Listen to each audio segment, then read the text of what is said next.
Hello everyone, this is Putnam County historian Larry Tippin. We have been doing a series on the tiny towns and vanished villages of Putnam County. Today I'd like to talk about Oakland. Many people don't know that we had an Oakland in Putnam County. As we're going through the proceedings, we're going to be looking at various newspapers and so forth. And if I get ahead of you, you can always pause or drag the button back to go to preceding slide. Oakland was a stop on the Louisville and Albany Chicago Railroad, later became known as the Monon.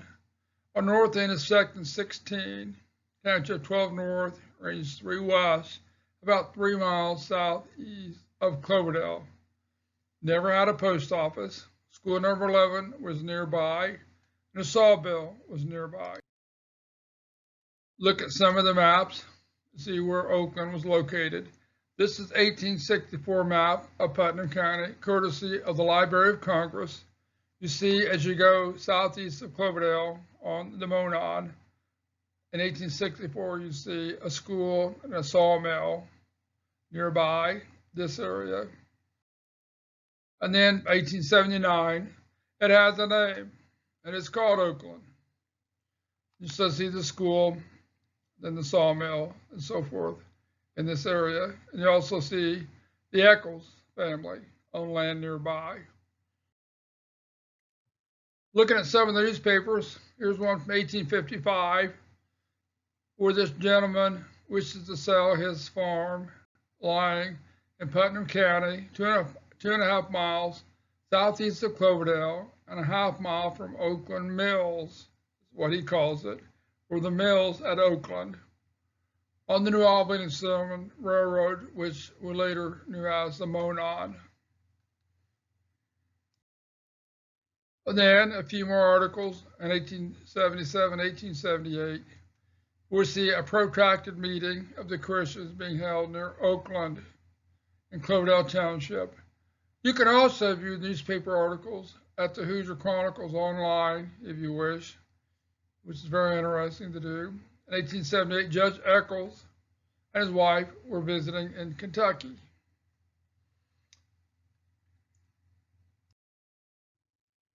In 1878, we have an article, Oakland.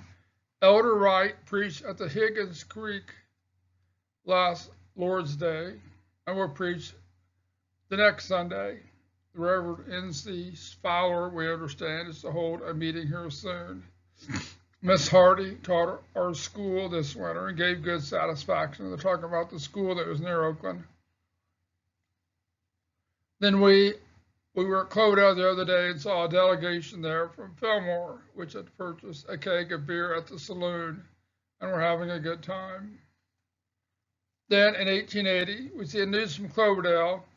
A Ripley at Oakland had died on Saturday. In 1861, we see an advertisement for a sheriff's sale. Reading through this, apparently they're talking about the Oakland sawmill.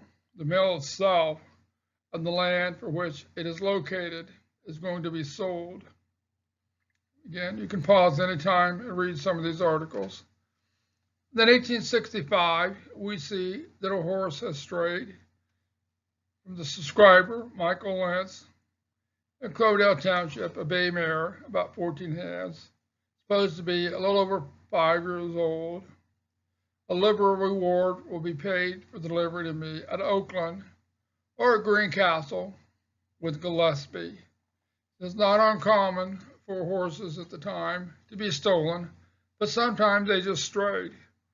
They always knew their way home, but occasionally they would go across the fence. The grass is always green at the other side, and then meet up with other horses and hang around with them at the neighboring farm. Always hoping that somebody will recognize his horse and return it, please. Oakland was not all that large, not too much to it, never had a post office. So it's about all I know about the little community. I hope you've enjoyed this little bit of our Putnam County history. I hope you come back. We talk about some more tiny towns and vanished villages.